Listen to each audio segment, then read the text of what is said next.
Kami bersyukur pagi ini Tuhan telah tibakan kami di tempat ini. Kami mohon pimpinan dan penyertaan Tuhan, supaya kami dilayakkan, diberi pengertian daripada firman-Mu dalam terang Roh Kudus. Untuk kami mengerti firman pada pagi ini, untuk membangun iman kami, mengarahkan tindakan kami, mengarahkan pikiran kami bagi kemuliaan-Mu Tuhan. Kami mohon biarlah hamba-Mu yang memberitakan firman, Engkau persiapkan dia Tuhan, Engkau layakkan. Biarlah seluruh persiapan tutur kata kalimat penguraian Tuhan mengurapi. Dan kami juga teringat ya Tuhan untuk sekolah minggu. Biarlah Tuhan pimpin untuk anak-anak kami yang akan belajar. Tuhan sertai mereka, Tuhan tolong mereka. Dan guru-guru yang mengajar Tuhan mampukan untuk dalam hikmat pertolongan Tuhan, sehingga anak-anak kami boleh bertumbuh imannya juga ya Tuhan. Kami serahkan gedung ini dengan segala sarana prasarana Tuhan juga boleh sungguh pelihara, menunjang jalannya ibadah sampai selesai. Kami teringat dengan kebaktian di seluruh dunia, khususnya gereja-gereja Tuhan yang sejati, hamba-hamba-Mu yang sejati, Tuhan juga pimpin dan sertai. Terima kasih Bapa. Dalam nama Tuhan Yesus Kristus, Tuhan dan Juru Selamat kami hidup, kami berdoa. Amin. Ya, silakan duduk. Selamat pagi semuanya. Ya. Tahun lalu bulan April ya, saya pernah khotbah di sini. Saya membahas bagian 1 Petrus 1 ayat 13a, yaitu bagaimana kita mengikat pikiran kita bagi Kristus. Ya, hari ini kita akan bahas bagian yang lainnya ayat B dengan C. Ya. Saya mengajak kita melihat tema yaitu pikiran yang sehat, ya, berkaitan dengan pengharapan yang sempurna ya, di dalam Kristus, yaitu pengharapan eskatologi. Nah, saya mengajak setiap kita membaca bagian ini 1 Petrus 1 ayat 13. Ya. 1 Petrus 1 ayat 13 di slide ada? Oke, kita baca sama-sama. 1, 2, 3 iya. Sebab itu siapkanlah akal budimu, waspadalah dan letakkanlah pengharapanmu seluruhnya atas kasih karunia yang dianugerahkan kepadamu pada waktu penyataan Yesus Kristus. Bapak Saudara bisa lihat bahasa Inggrisnya, ESV-nya ini lebih tepat, lebih kepada back to Bible, di mana kita diminta untuk menyiapkan pikiran kita berkaitan dengan tindakan kita. Dan di dalam yang bagian being sober mind itu, kalau di Indonesia itu bagian yang pertama, sebetulnya bagian yang kedua, tapi nggak jadi masalah. Nah, di sini kita akan melihat bagian mana semua dikaitkan dengan pengharapan eskatologis. Kolose 3 ayat 1 sampai 3 kita baca bergantian. Saya baca ayat pertama, Bapak Saudara baca ayat kedua dan ketiga kita bersama-sama. Kolose 3 ayat 1 sampai 3. Saya baca terlebih dahulu. Karena itu, kalau kamu dibangkitkan bersama dengan Kristus, carilah perkara yang di atas, di mana Kristus ada, duduk di sebelah kanan Allah. Bersama-sama, sebab kamu telah mati dan hidupmu tersembunyi bersama dengan Kristus di dalam Allah. Efesus 4 ayat 17 sampai dengan 20, saya baca terlebih dahulu, Bapak Saudara baca bergantian. Sebab itu kukatakan dan kutegaskan ini kepadamu di dalam Tuhan. Jangan hidup lagi sama seperti orang-orang yang tidak mengenal Allah dengan pikiran yang sia-sia.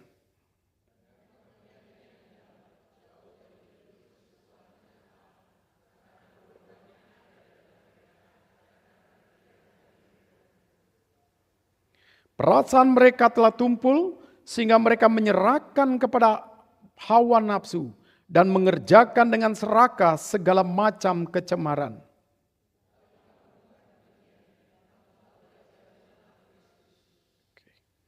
Roma 12 ayat 2 saya membaca sendiri. Janganlah kamu menjadi serupa dengan dunia ini, tapi berubahlah oleh pembaruan budimu, sehingga kamu dapat membedakan manakah kehendak Allah, apa yang baik, yang berkenan kepada Allah, dan yang sempurna. Filipi 4 ayat 8 kita baca bersama-sama. 1, 2, 3, iya. Jadi akhirnya saudara-saudara, semua yang benar, semua yang mulia, semua yang adil, semua yang suci, semua yang manis, semua yang sedap dengar, semua yang disebut kebajikan, patut dipuji, pikirkanlah semuanya itu. Oke. Kalau Bapak Saudara masih punya catatan tahun lalu, ini saya ingatkan saja. Ya. Tahun lalu saya pernah khotbah di sini, bagaimana kita mensabuki pikiran kita berkaitan dengan kualitas tindakan kita. Nah, di dalam bagian itu kita melihat bagaimana pikiran kita setelah jatuh dalam dosa itu bisa liar, bisa bias, bisa tidak punya satu batasan dikaitkan dengan kemuliaan Tuhan. Dan batasannya kadang-kadang kepada diri.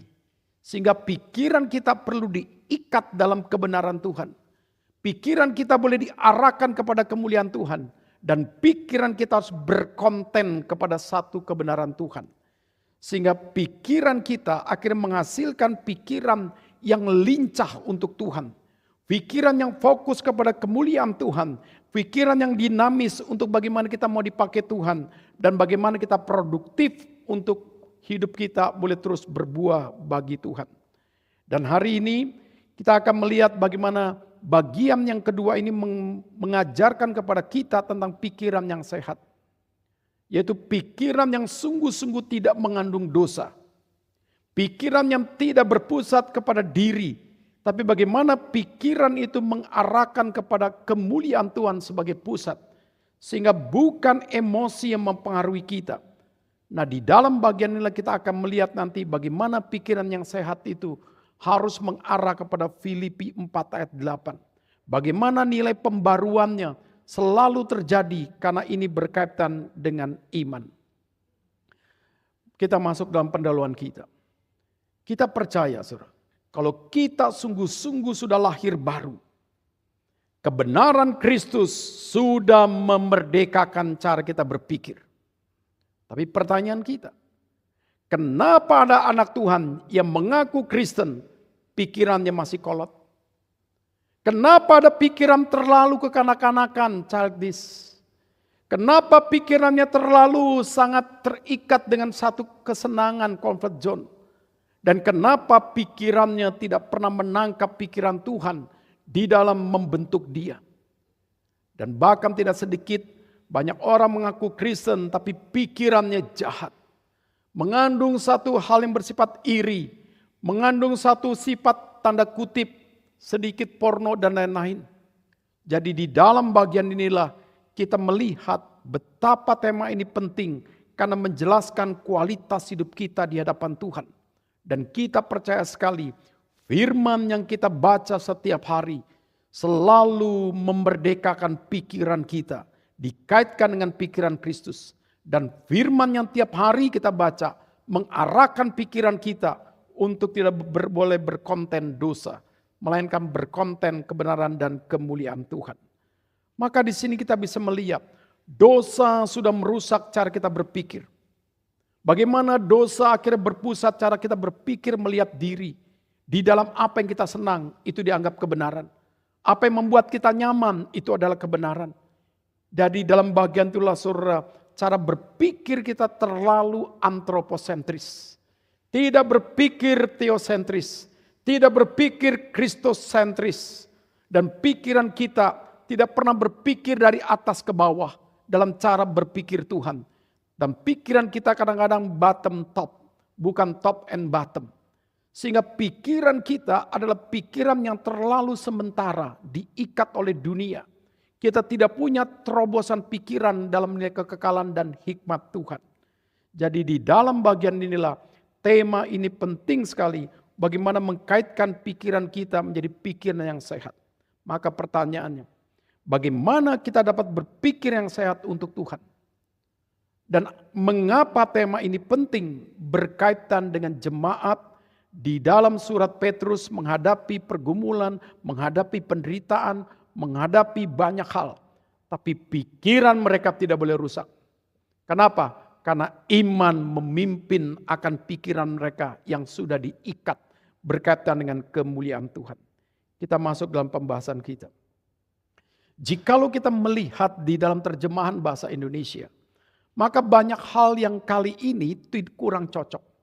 Maka kita melihatlah di dalam ESV Bible, di situ dikatakan being sober minded. Jadilah berpikirlah yang waras. Ya, RSV mengatakan be sober, waraslah. NIV be self control. Jadi di sini saudara kita diajarkan pikiran yang sudah diikat harus menghasilkan pikiran yang sehat. Pikiran yang waras, pikiran yang sungguh-sungguh bisa dimengerti orang lain dan akhirnya orang lain bisa menangkap pikiran kita mengandung kebenaran. Pikiran kita mengandung keadilan, pikiran kita mengandung kesucian, pikiran kita mengandung sesuatu yang patut untuk didengar, pikiran kita manis untuk dipikirkan.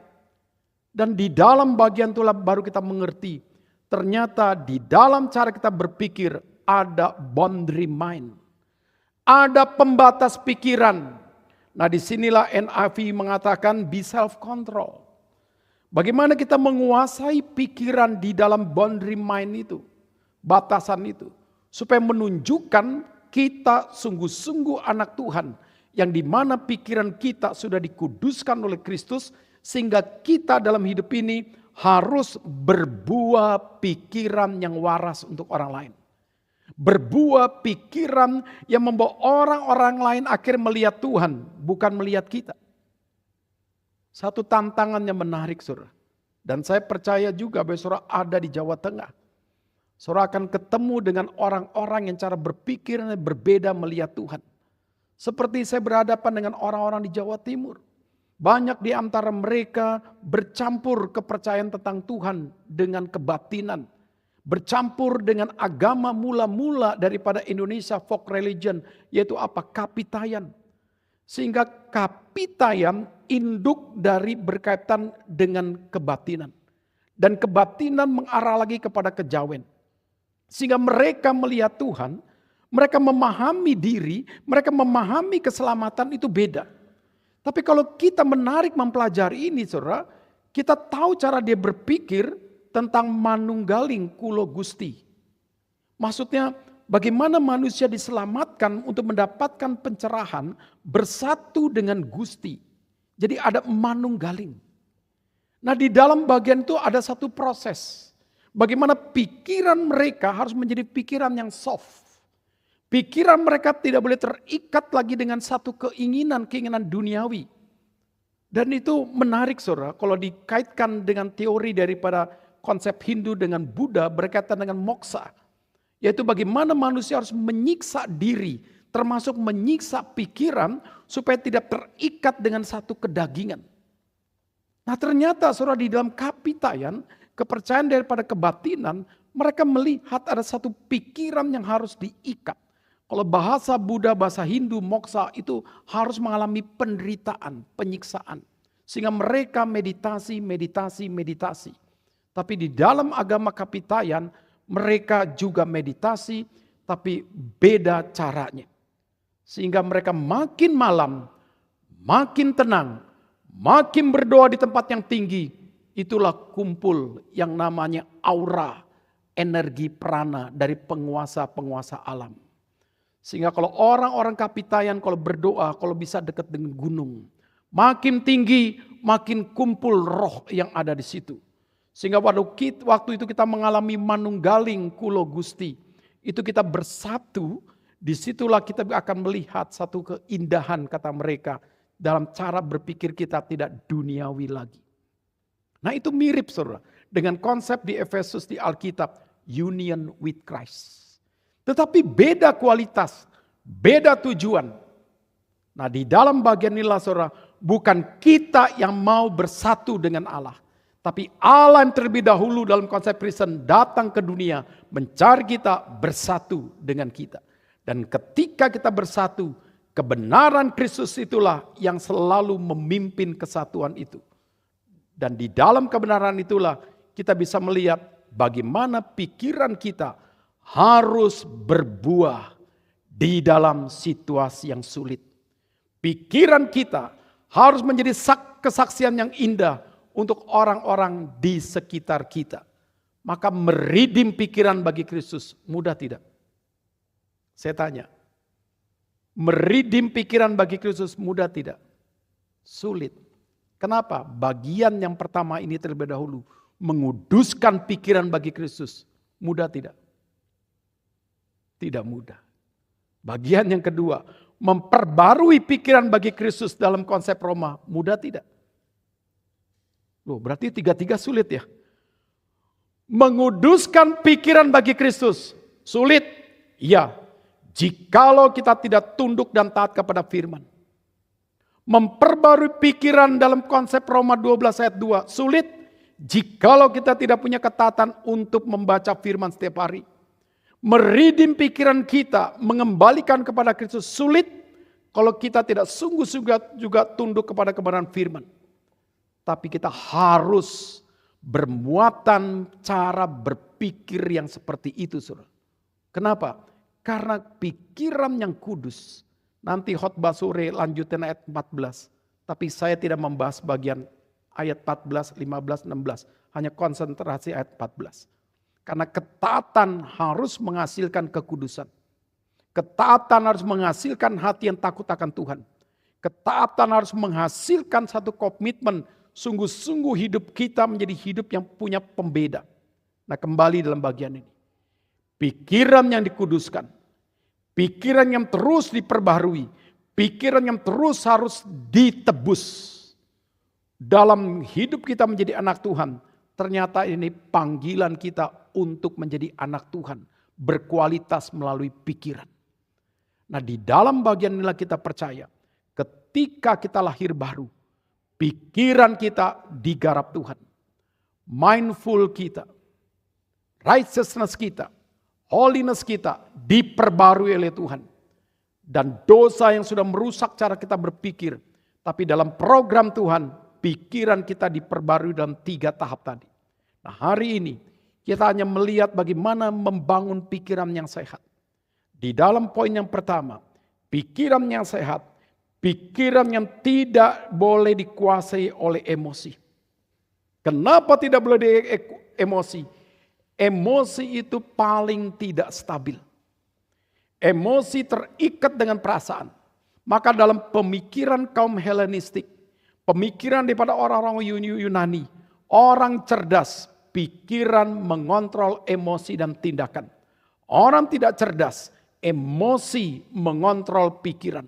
Orang yang sangat-sangat tidak cerdas, tindakan yang memimpin pikiran dan emosi.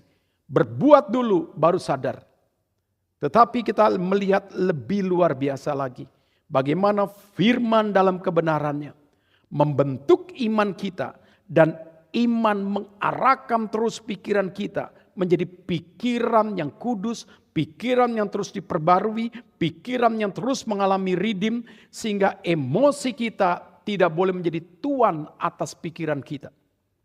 Di dalam bagian inilah tidak sedikit bagaimana perempuan atau laki-laki bisa terjebak dengan hal seperti ini. Sehingga pada waktu dia mau merencanakan apapun juga berpikir senang dulu. Berpikirnya gembira. Dan kalau dalam keadaan hal-hal apapun, misalnya dalam hal sedikit berkaitan dengan hal yang negatif dalam hidup, sedih dan marah, semuanya bisa mempengaruhi. Nah, di dalam bagian itulah Bapak Saudara jangan kaget. Dunia sekarang berkembang dengan penyakit bipolar. Makin maju teknologi, makin rusak perasaan orang. Dan orang bipolar senang akhirnya kesenangan. Sedih kesedihan. Kenapa? Karena tidak ada yang mengontrol. Nah, di dalam bagian itulah saudara, dosa sudah merusak cara orang mengelola emosi. Dosa sudah merusak seorang cara mengelola pikiran. Ya. Tapi jikalau kita berbicara dosa, saya sedikit lari daripada konsep ini. Sorry, jatuh. Berkaitan saya piara anjing. Ya. Anjing saya 2 anjing pitbull. Ya. Yang satu itu laki-laki sekali bawaannya. Ya. Adiknya itu agak lain. Ya, agak lain. Dan sedikit bipolar. Bahasa psikologi. Kenapa? Kalau sudah diajak bercanda, kelewatan dia. Kita lagi duduk pun bisa ditomplok sama dia. Kalau sudah dia bercanda, pokoknya ada pintu kebuka, sofa diterjang, tempat tidur diterjang, apapun diterjang. Maka kalau ajak dia bercanda, harus kita yang kontrol. Kalau dia yang kontrol, nggak bisa. Dia loss of control. Kalau melakukan kesalahan, contoh misalnya. Dia melakukan kesalahan, gigit sesuatu atau apa. Saya datang pulang sama istri, nggak disambut. Berdiam, dia cari posisi yang aman di bawah meja, di bawah bangku, berdiam, kita cari-cari kemana. Ya dia langsung saudara, kayak orang introvert. Ya. Sementara anjing yang lain menyambut kita, dia sedihnya luar biasa. Pelan apa saudara? Dia cuma mengambil tisu dari tempat sampah, cuma disobek-sobek, tapi perasaan bersalahnya sampai kita diemin kadang-kadang 3 menit, 5 menit, 10 menit. Menunggu kita yang menyapa, saudara. Nanti kalau kita udah sapa, dia jalan begini. Ya kan? Memberikan dirinya minta dikasihani. Setelah itu dia begini dulu. Untuk kita sentuh. Habis sentuh, dia akan mulai mencium kita. Dia akan kasih kakinya, saudara. Jadi ada satu proses untuk mengencourage dia, saudara. Jadi kalau senang, kebablasan. Kalau sedih, kebablasan. Maka saya bilang sama istri, menarik juga ya mempelajari psikologi anjing. Ya. Ternyata satu induk, yang satu kakaknya laki-lakinya ke laki-lakian, ya kan? Yang ini adiknya ternyata terlalu girang kegirangan, sedih kesedihan. Maka saya bilang sama istri saya, ternyata anjing bisa menjadi penghibur kita juga. Dan melatih kesabaran kita juga. Nah, saudara kembali lagi dalam begini. Oke, bagaimana anak Tuhan Pak Tumpal kalau pikiran tidak waras? Bagaimana kalau ada anak Tuhan terjebak dengan berpikir diri sebagai pusat? Ya, tadi pagi jam 5 saya baca firman dari Amsal 16 ini. Ayat 1 dengan 4 dan ayat 3. Ini menarik saudara. Saya tidak janjian dengan Tuhan ya. Ya, tetapi apa yang saya baca, ya, ini adalah bagian daripada hal yang berkaitan dengan firman yang kita akan bahas. Coba kita lihat dengan cepat ya. Misalnya saya baca ya, Amsal 16 ayat 1 dan 4. Manusia dapat menimbang-nimbang dalam hati, tapi jawaban lidah berasal daripada Tuhan. Amin. Loh, kok orang Jogja diajak ngomong diam? Amin. Segala jalan orang adalah bersih menurut pandangannya sendiri. Tetapi Tuhanlah yang menguji hati. Serahkanlah perbuatanmu kepada Tuhan, maka terlaksanalah segala rencanamu. Tuhan membuat segala sesuatu untuk tujuannya masing-masing. Bahkan orang fasik dibuatnya untuk hari malapetaka. Tuhan berdaulat untuk waktu kita. Tuhan berdaulat untuk seluruh kehidupan kita. Tidak ada apapun yang terjadi mengagetkan Tuhan. Maka yang terakhir, ayat 3. Undi dibuang di pangkuan, tetapi setiap keputusannya berasal daripada Tuhan. Bahwa saudara bisa lihat betapa luar biasa firman yang setiap hari kita baca. Kadang-kadang mengingatkan lagi kepada kita, tundukkanlah pikiranmu di bawah pikiran Tuhan yang berdaulat. Tundukkanlah pikiranmu di bawah pikiran Tuhan yang indah, yang memimpin akan seluruh tujuan hidup kita. Maka jangan tuhankan pikiranmu yang hanya diikat apa yang mau kau capai, senang, gembira, sedih, dan yang lain. Jangan kau diikat pikiranmu dalam keadaan marah, dalam keadaan hal-hal yang lain. Tapi bagaimana pikiran kita diikat dengan kebenaran Tuhan dalam terang iman. Sehingga pikiran kita adalah pikiran yang sehat karena pikiran yang mengandung kemuliaan Tuhan. Pikiran yang ada nilai keadilan, pikiran yang ada nilai kemuliaan, pikirannya adalah satu nilai kesucian, pikiran yang patut untuk dipuji, yang sedap didengar. Pikirkanlah semuanya itu. Nah, di dalam bagian nilai saya percaya sekali, saudara, ada stages knowledge. Dan di dalam stages knowledge ada teori namanya Bloom taxonomy. Di dalam bagian itulah kita bisa melihat bagaimana pikiran harus menangkap tentang sesuatu apa itu, what is. Berkembang sampai mengapa itu penting, why misalnya, this is misalnya everything significant. Sampai terus berkembang tentang comparative disease, dikomparatifin tentang yang lain. Sampai kita meningkat lagi menjadi analisis, sampai mengeluar sesuatu yang bersifat sintesis. Jadi di dalam teori Bloom taxonomy itu berkembang satu teori knowledge. Dan di dalam dunia media sekarang berkembang lagi, yaitu bagaimana suatu pengetahuan berkaitan dengan implementasi. Dan satu pengetahuan berkaitan dengan satu kontribusi atau satu dampak. Nah, di dalam bagian inilah guru-guru pasti engkau tahu akan teori ini. Dan kita dosen-dosen sekarang dituntut bagaimana model daripada base center learning kamu adalah bukan berdasarkan kuliah merdeka. Sekarang diganti lagi menjadi inquiry based learning. Nah, di dalam kita mempelajari akan bagian itu, saudara, kita hanya melihat bagaimana semua diarahkan kepada satu program pemerintah, yaitu KKNI. Semua pendidikan harus menghasilkan pengetahuan. Dan pengetahuan harus menghasilkan satu sikap. Sikap harus menghasilkan satu yang namanya keahlian, soft skill dan hard skill. Dan nanti diturunkan lagi bawah yaitu standar kompetensi di dalam hal pengalaman seperti itu. Nah, kita lihat, saudara, dunia sudah menuntut itu semua dalam kategori meritokrasi. Jadi orang yang bekerja harus punya kualitas. Harus punya satu bobot, harus punya human capital. Nah, di sini kita melihat, salahkah Alkitab menuntut lebih daripada meritokrasi? Salahkah Alkitab menuntut kita untuk punya human capital yang lebih daripada dunia? Tidak salah. Nah, di dalam bagian itulah, saudara, saya percaya sekali, saudara, Tuhan tidak pernah memprogram kita menjadi orang bodoh. Amin.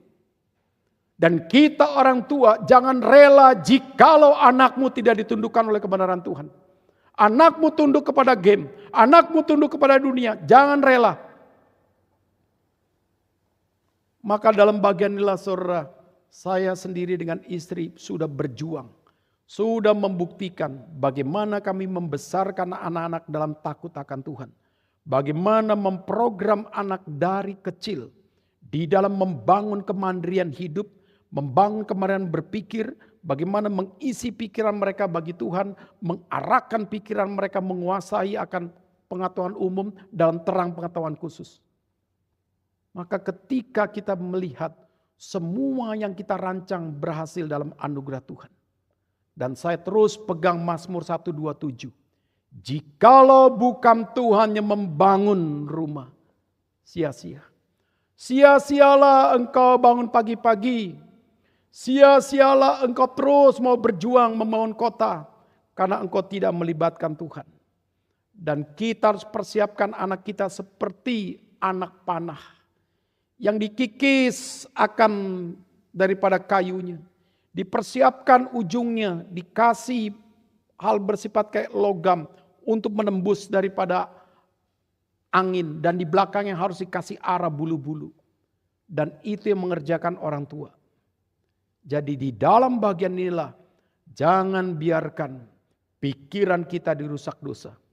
Jangan biarkan anak-anak kita dirusak oleh dosa. Sehingga akhirnya anak kita tidak cerdas berpikir, menguasai akan ilmu pengetahuan dalam terang daripada teologi. Dan hasil investigasi awal peledakan di SMA 72 di Jakarta Utara.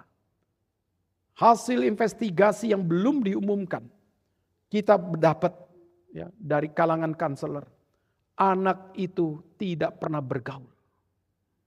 Karena dia punya orang tua kerja dengan seperti masak-memasak begitu ya. Dia punya langganan-langganan, tinggal di rumah itu. Jadi kalau dia pulang langsung masuk kamar bermain game. Ternyata ada satu game yang merusak dia punya hati.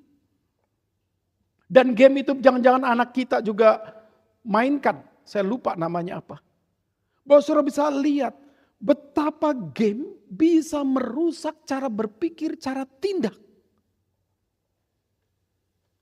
Sampai dia menyiapkan 7 bom. Yang diperkirakan baru meledak itu 2, yang 3 di tempat sampah, dia manual. Coba lihat. Kenapa game bisa merusak akan hati seseorang? Berarti saudara, game bisa ditunggangi oleh setan. Dan di Jawa Timur ada game yang bisa membangun orang bisa menjadi keji, anti kekristenan. Dan di dalam game itu dia bisa merusak negara, membunuh orang. Dan game itu sekarang dilarang di Jawa Timur. Bahwa saudara bisa lihat. Dunia kejam seperti ini. Karena itulah Alkitab mengatakan bagaimana kita harus memiliki pikiran yang cerdas. Dan pikiran yang cerdas inilah bagian tanggung jawab kita, iman kita. Yang kedua. Pikiran yang terikat dengan bijaksana surgawi. The prudent heaven. Kita terikatnya dengan apa? Pikiran kita kadang-kadang di rumah terikat dengan urusan keluarga. Pikiran kita kadang-kadang terikat dengan apa yang mau kita capai. Pikiran kita di kantor kadang-kadang terikat dengan pencapaian yang ada di kantor. Pikiran kita kadang-kadang terikat pada waktu kita ada di mana. Bapak Ibu Saudara terkasih dalam nama Tuhan. Dimanapun kita berada boleh.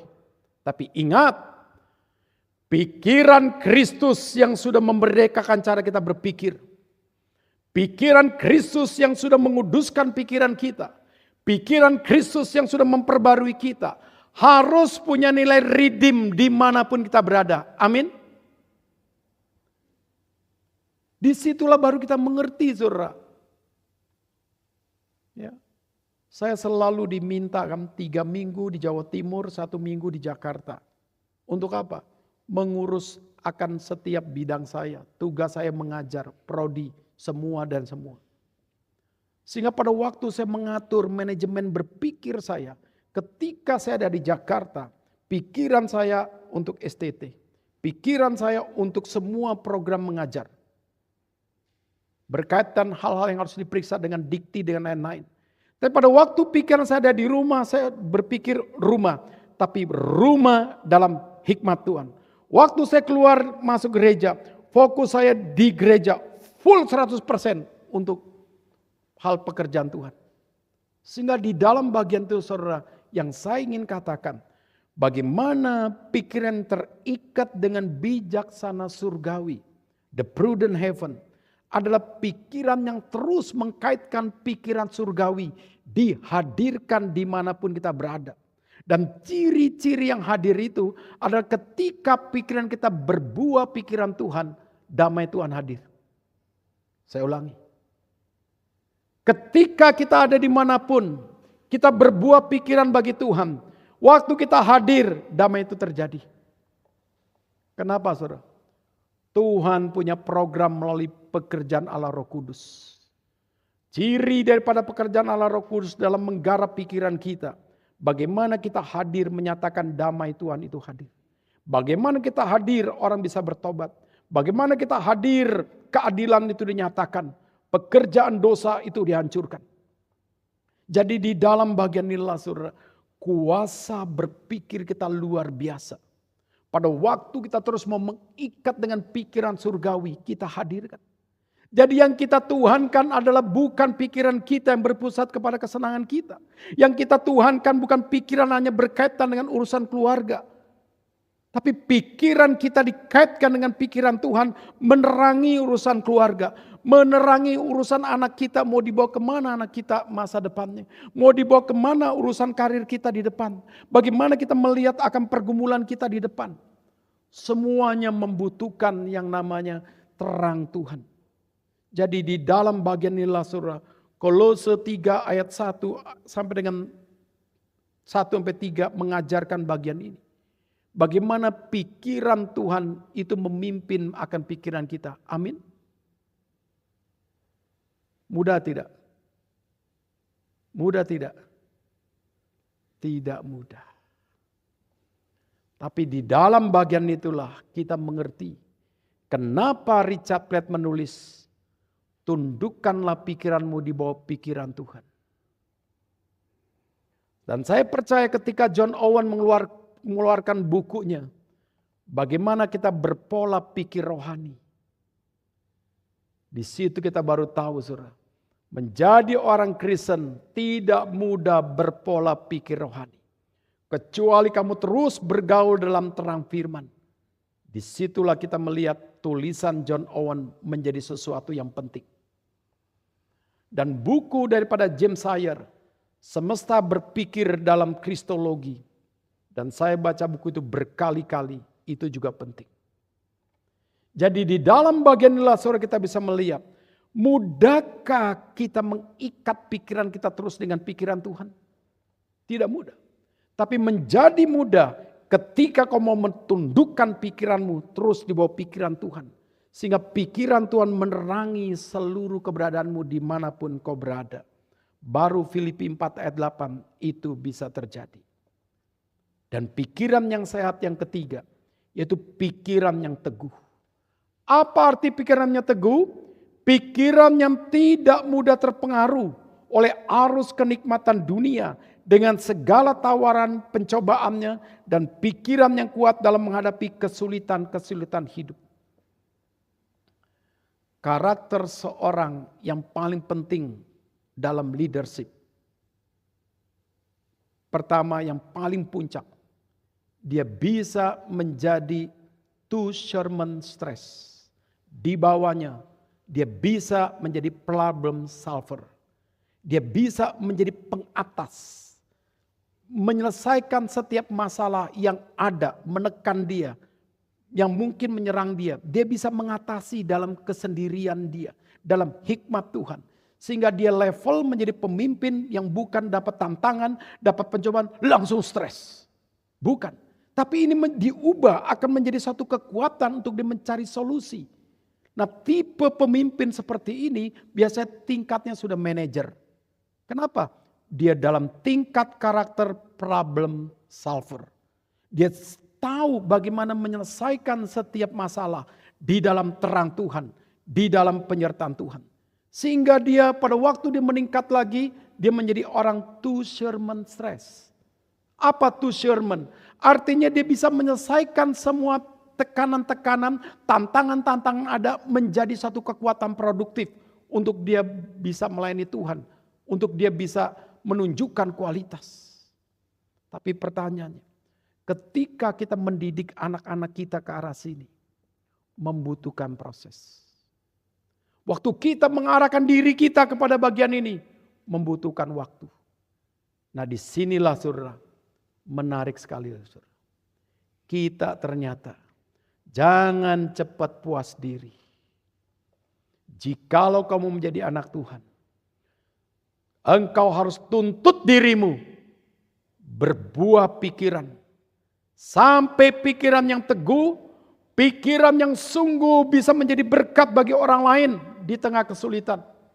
Pikiran yang tidak mudah stres ketika ada tekanan. Justru engkau menunjukkan siapa Tuhan yang hidup di dalam dirimu. Ini tidak mudah saudara. Berapa banyak pikiran kita pernah lemah karena tekanan. Berapa banyak orang yang kita dengar, yang kita layani. Pikirannya sampai menghancurkan hatinya mau bunuh diri. Berapa banyak di jemaat sini mungkin sudah berpikir, gak mau lagi lah ke GRI Jogja. Kenapa? Pengurusnya kurang ramah misalnya. Pelayanannya kurang memuaskan. Hal yang sepele saudara. Dulu saya melayani dalam satu cabang. Saya kunjungi jemaat 2 minggu ke gereja. Hal sepele, saya sama istri saya kaget luar biasa. Setelah di mobil ya, bukan ngomongin di situ. Kenapa saudara? Hanya gara-gara bikin makanan bersama, ada acara, dia bagian bikin gado-gado. Terus ada ibu-ibu yang mencicipi, wah Bu, gado-gadonya enak. Tapi, ya kan, bumbunya keasinan. Ya.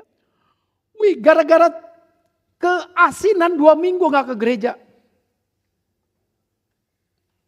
Ya, kenapa? Karena di blog kata ngomongin di depan umum. Ya, kalau itu ngomong laki-laki, Pak, gado-gadonya keasinan. Wah iya keasinan nih. Ambilin kacang, gulekin, ambil kecap, selesai. Kalau laki-laki kan begitu, berpikirnya langsung sangat lincah, cari solusi, tambah kacang, kasih kecap, selesai. Tapi kalau ibu-ibu, waduh, saya udah bangun subuh, nyiapin sayur, nyiapin ini. Sampai di gereja lagi ini dibilang kasinan. Nggak berpikir solusi, saudara. Berpikir apa? Makan hati. Dan lebih celaka lagi yang ngomong ini adalah istri pengurus. 2 minggu gak ke gereja. Ya. Memang penyakit hati gara-gara gado-gado, gara-gara keasinan. Dan itu bisa terjadi, saudara, karena pikirannya terlalu lemah. Ya. Jadi anti, nggak bisa dikasih tahu, nggak bisa dikasih tahu kritikan. Ya. Laki-laki jujur ya, kalau saya sama istri selalu akhir tahun itu kan evaluasi diri. Berkaitan dengan tugas saya sebagai suami, sebagai bapak.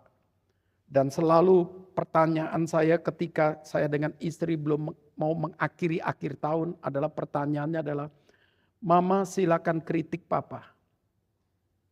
Mama silakan ya beritahu hal-hal yang tidak mengenakan di tahun 2025 ini.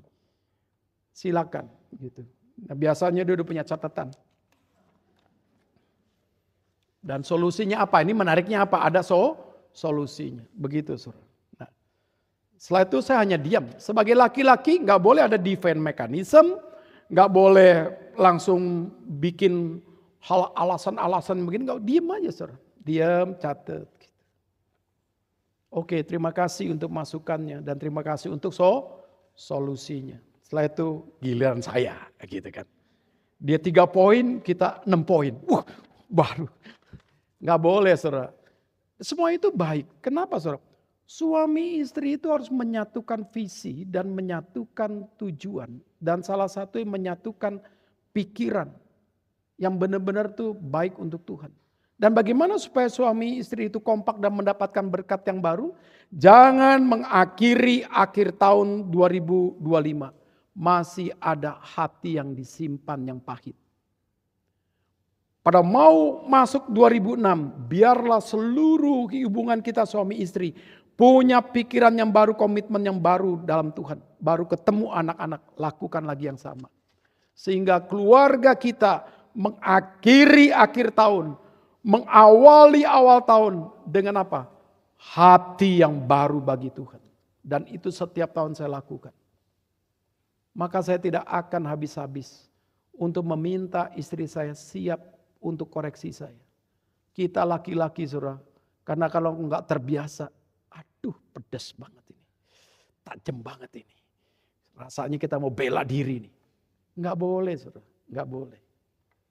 Disitulah, saudara, kerendahan hati dan cinta menjadi satu hal yang buat kita jadi sabar. Dan apalagi setelah itu kita doa bersama, lipat tangan bersama, kita saling mendoakan. Itu lebih indah lagi. Jadi Bapak Saudara yang terkasih dalam Tuhan. Disinilah kita belajar, bangunlah pikiran yang sehat. Bangunlah pikiran yang terikat dengan bijaksana surgawi. Bangunlah pikiran yang kuat dalam Tuhan. Sebagai kesimpulan poin yang pertama, ini belum selesai ya. Wow, Pak Tumpal panjang banget, nanti saya percepat. Oke, tolong ditampilkan. Mari kita baca, 1, 2, 3 iya. Jadi pikiran yang sehat atau matang, tidak mudah terjebak nih, Tidak mudah terjebak dengan pikiran yang sombong, hedonis, materialis, manja, cemar, malas, dan yang lain-lain. Jadi selalu punya apa berarti? Pikiran yang breakthrough. Wah ini sulit. Pak Tumpal, pikiran yang dikuduskan aja sulit. Pikiran yang terus harus diperbarui sulit. Pikiran yang harus mengalami penebusan sulit. Sekarang dituntut lagi pikiran yang futuris. Dituntut lagi pikiran yang punya nilai breakthrough. Saya percaya sekali, Kristus datang ke dunia menerobos semua batasan. Kristus menerobos semua daripada hukum Taurat yang menghilangkan kemuliaan Tuhan. Kristus menerobos seluruh nilai anugerah yang diberikan kepada kita melalui kematian. Jadi kalau kita menjadi pengikut Kristus, pasti ada nilai breakthrough terus. Tapi terobosan untuk Tuhan itu jadi indah. Jadi apa implementasinya Pak Tumpal? Mari kita lihat. Di dalam bagian ini ayat 13c itu implementasinya. Setelah engkau punya pikiran yang sehat, setelah engkau punya pikiran yang sungguh-sungguh, ada nilai yang cerdas, pikiran yang sungguh-sungguh berkaitan dengan pikiran Tuhan, pikiran yang teguh. Kita diminta bangunlah pengharapan eskatologismu. Jangan hanya membangun pengharapan yang bersifat sementara, itu boleh. Tapi bagaimana berkaitan dengan pengharapan eskatologis, yaitu apa? Pengharapan yang diletakkan atas kasih karunia dianugerahkan kepadamu. Jadi artinya saudara, masing-masing kita sudah mendapatkan kasih karunia Tuhan, yaitu anugerah keselamatan. Masing-masing kita sudah mendapatkan satu kasih karunia Tuhan, penyertaan Tuhan masing-masing. Masing-masing sudah mendapat kasih karunia Tuhan yang dimana Tuhan tahu apa yang kita butuhkan. Pada waktu kita hidup, pada waktu kita menjalankan tugas kita. Maka bangunlah pengharapanmu, lihatnya ke atas. Engkau boleh melihat yang di bumi, tapi setelah engkau melihatnya ke atas. Maka menarik ESV dengan NIV mengatakan, set your heart fully.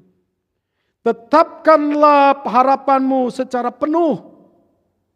New King James Version, hope to the end. Harapkanlah sesuatu yang punya nilai akhir. Ya. Setiap kita, saudara, pasti bahagia pada waktu melihat anak-anak kita melayani Tuhan. Dan hidup kita pasti bahagia waktu anak-anak kita hidupnya sungguh-sungguh takut akan Tuhan dan mengutamakan Tuhan. Tapi kebahagiaan itu kadang-kadang perlu diterjemahkan, saudara. Waktu kita memprogram anak-anak kita. Jangan menjadi satu achievement fantasi. Tapi harus diprogram. Sehingga pengharapan kita itu nanti waktu terlaksana kita senang. Kenapa? Karena ternyata kita ini boleh bertanggung jawab. Menjadi bapak yang baik, istri yang baik. Dalam mendidik anak-anak secara iman, secara pengetahuan, secara karakter, secara talenta, secara sosial bagi Tuhan. Dan saya selalu mengingatkan kepada anak-anak saya, weekend untuk Tuhan, bukan untuk diri. Hari Minggu, Tuhan. Setelah itu baru keluarga, setelah itu baru dirimu, baru urusan yang lain. Jadi berpikirlah. Pada waktu hari Jumat ada di gereja, hari Sabtu ada doa, ikut. Maka anak saya, muridnya banyak sekali les. Kadang-kadang 20-22 anak. Ya. Dan saya ingatkan, waktu kamu punya murid banyak, harap hari Sabtu hanya cari satu murid. Setelah kamu doa pagi di GRI Karawaci, kamu lesin orang. Setelah itu kamu persiapkan diri untuk pelayanan pemuda. Satu, kamu siapkan lagi pelayanan umum. Hari Minggu jangan ambil les. Untuk kamu menikmati tubuh Kristus. Untuk kamu menikmati persekutuan dengan keluarga. Kalau kamu mengutamakan Tuhan, hari-hari yang lain Tuhan bisa memberkati engkau. Dan anak saya belajar taat. Yang satu lagi baru pindah kerja. Baru pindah kerja. 5 tahun targetnya. Dan saya selalu ingatkan, jangan mengerti kehendak Tuhan berkaitan dengan gaji besar, celaka kita. Jangan kita berkaitan ini kehendak Tuhan karena fasilitas besar, tidak. Maka di situ saya lihat, kalau engkau dipimpin Tuhan masuk dalam kerja yang baru, berarti tantangan kamu melayani Tuhan itu yang menjadi satu patokan. Kalau kamu bisa tetap mensaksikan Tuhan di tengah-tengah komunitas kerjamu, itu baru pimpinan Tuhan. Jadi dalam bagian saudara, mari Sejak dini. Kita mengarahkan pengharapan kita punya pengharapan eskatologis. Amin. Nah disinilah saudara kita melihat. Bagaimana pengharapan itu tidak mungkin mengecewakan kita. Dan kita bisa melihat contoh Ayub 42 ayat 2. Dikatakan demikian, aku tahu bahwa engkau sanggup melakukan segala sesuatu. Dan tidak ada rencanamu yang gagal. Hebat saudara. Kenapa akhirnya Ayub memiliki iman berkemenangan seperti ini? Kehilangan 10 anak. Harta benda. Konglomerat pada saat itu saudara. Kehilangan kekuatan, kehilangan kesehatan. Tetapi setelah dia melewati perdebatan dengan teman-temannya. Akhirnya mendapatkan pencerahan daripada sahabat yang paling muda, Elihu.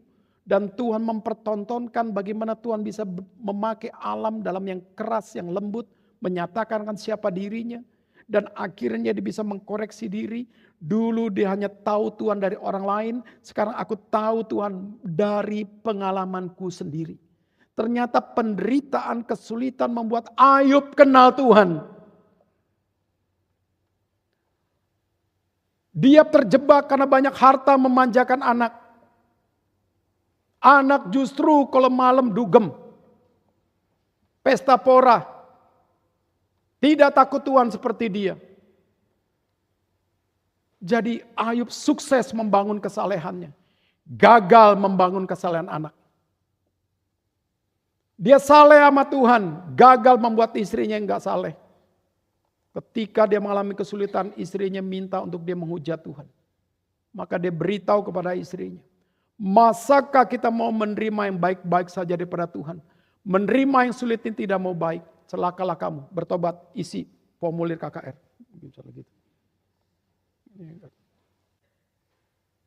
Jadi dalam bagian itulah saudara kita bisa melihat.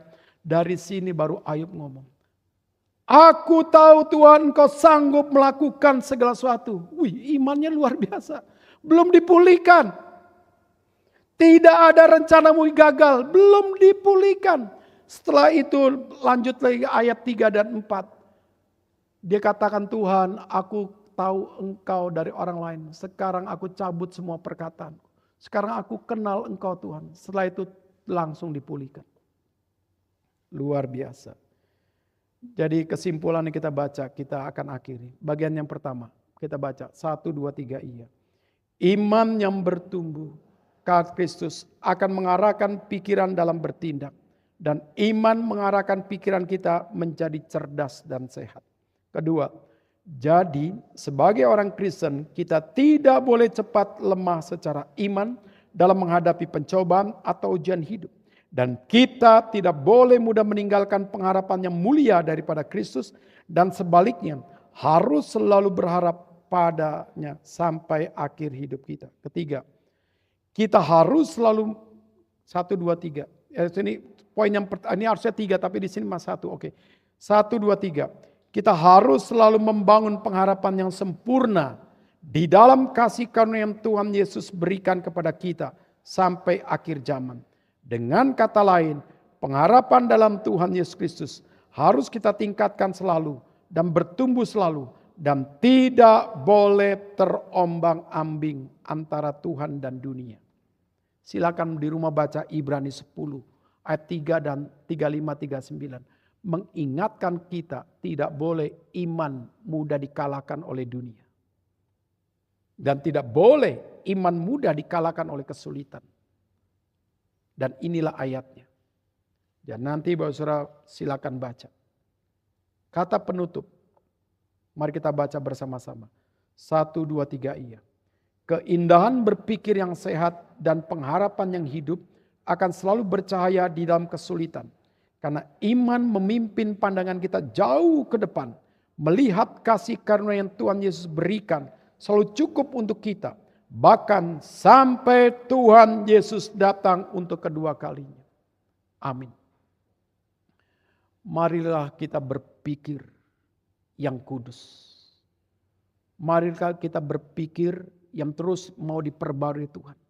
Marilah kita berpikir yang terus punya nilai redeem. marilah kita berpikir yang terus punya nilai terobosan futuris untuk Tuhan. Mari kita bangkit berdiri.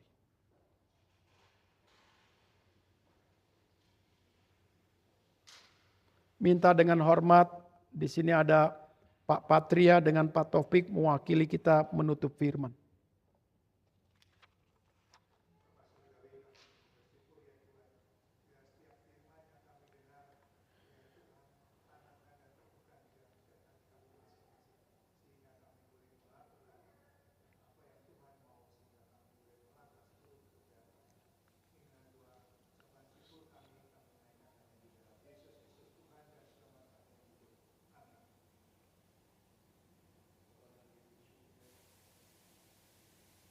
Terima kasih Tuhan sudah mengutus seorang hamba-Mu yang setia di tengah-tengah kami untuk memberitakan berita baik, berita sukacita, dan berita pengharapan kami semua. Terima kasih untuk teguran Tuhan melalui firman-Mu pada pagi ini. Kiranya firman yang sudah diberitakan boleh tertanam di dalam hidup kami, di dalam pikiran kami, sehingga kami boleh menjadi anak-anak Tuhan yang dibenarkan oleh Tuhan. Terima kasih untuk hamba-Mu, terima kasih untuk firman Tuhan pada pagi ini. Di dalam nama Tuhan kami Yesus Kristus, penebus dan juru selamat kami yang hidup, kami sudah berdoa bersyukur kepada Engkau. Amin. Amin.